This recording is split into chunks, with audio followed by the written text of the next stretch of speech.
backyard kahapon. Tapos ito. Dahil niyang pinitas. Dahil di niya pinitas, parang tinabas niya yung isang part. Tapos, ayun. Ito bunga. So, iluluto ko to today.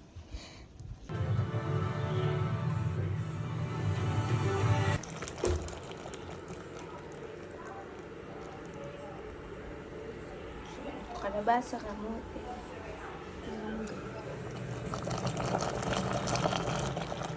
Ito siya ka na. Dami. Hindi lang meron tayong chicharon.